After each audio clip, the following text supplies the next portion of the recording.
होली की आत्मा।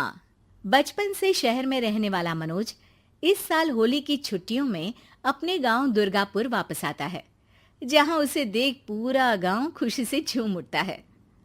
जब गया था तब इतना सा था और अब देखो कितना बड़ा हो गया है। हाँ सरपंच जी, जब मैं गया था तब आप भी बहुत जवान थे और अब देखो कितने बूढ़े हो गए हैं आप। चलो चलो बढ़िया है, बच्चा घर वापस आ गया। इसी खुशी में आज रात पार्टी होगी। क्या बात है, गांव में भी पार्टियां होने लगी। वैसे अगर पार्टी की बात है तो आज क्यों सीधा होली पार्टी करते हैं। होली पार्टी की बात सुन चहल पहल में अचानक सन्नाटा छा जाता है, जिसे देख मनोज को कुछ अजीब लगता है, लेकिन तभी सरपंच बात पलट देता है। अब बहुत देर हो गई, चलो सब अपने घर चलो, पार्टी के बारे में कल सोचेंगे। मनोज भी मम्मी पापा के साथ घर आ जाता है, पर होली पार्टी और उस पर पूरे गांव की खामोशी वाली बात अभी तक उसके जहन से निकलती नहीं। पापा, होली पार्टी की बात पर सब चुप क्यों हो गए थे? अरे होगी उनकी कोई अपनी बात, मुझे गांव की पंचायत ही थोड़ी पता है। थक गया हूँ, चलो सो जाते हैं, कल बात करते हैं। पापा की बात मानते हुए मनोज भी सोने चला जाता है। आज तो छुपा लिया, लेकिन हफ्ते बाद जब होली का दिन आएगा तब इसे कैसे रोकोगे?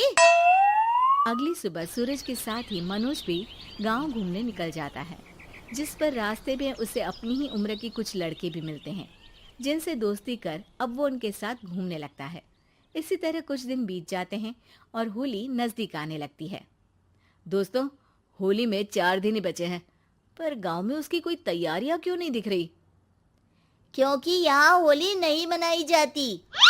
अरे पर ऐसा क्यों? वो राजा भूषण। अरे तुम 4 दिन के लिए आए हो, क्या इतना सोच रहे हो? चलो कुछ खाने चलते हैं। इसी के साथ एक बार फिर होली की बात को टलते हुए देख मनोज को शक होने लगता है।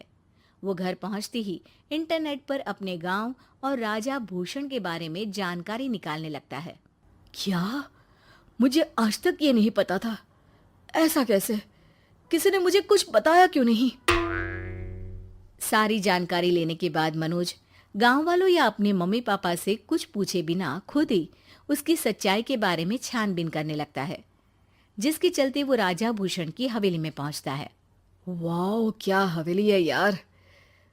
पर क्या यहाँ सच में कोई भूत है? हेलो भूत जी, कोई है क्या? हम इस साल गांव में होली सेलिब्रेट कर रहे हैं, क्या आप उस पर थोड़ा इंटरव्यू देंगे?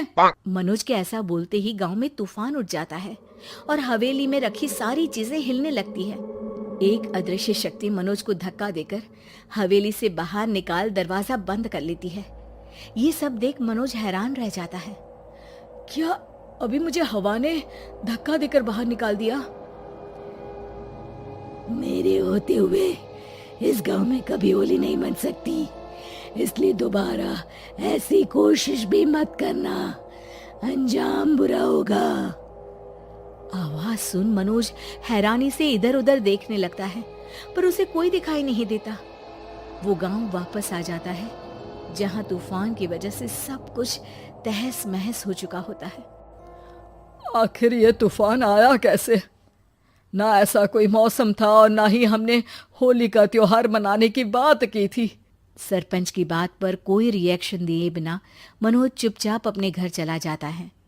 इस तरह देखते ही देखते होली का दिन भी आ जाता है और मनोज रंग लेकर गांव में निकल जाता है, लेकिन गांव पूरी तरह खाली होता है।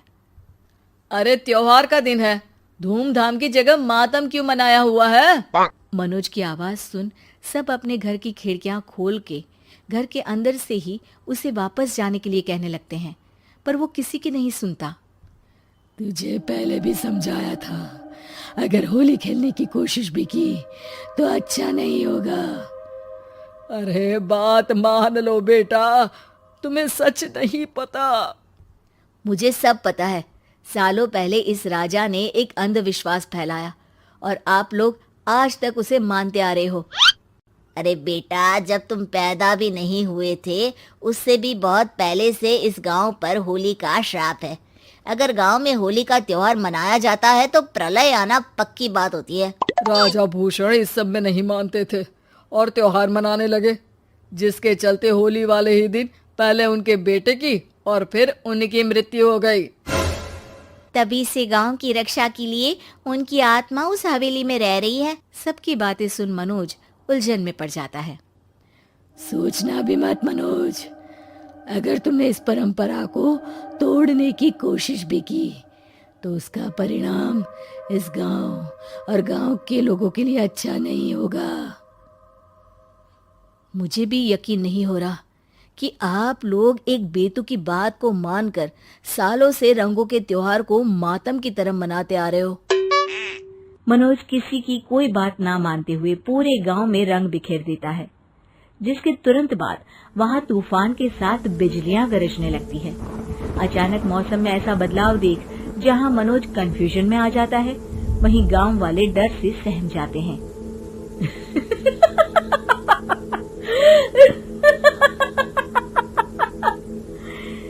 इस लड़के ने हमारे जैसे सिर्फ अपने स्वार्थ के लिए नहीं बल्कि पूरे गांव की खुशियों के लिए यहाँ होली मनाई है, जिस वजह से अब इस गांव पर होली का श्राप टूटता है। ऐसा बोलकर राजा का भूत वहां से गायब हो जाता है, जिसके बाद गांव के लोग धूमधाम से होली मनाते हैं। खुशियों के रंग गांव में बिखरे ही होते हैं कि अगली सुबह अचानक मनोज कहीं गायब हो जाता है और एक बार फिर गांव में होली का नया राज शुरू हो जाता है।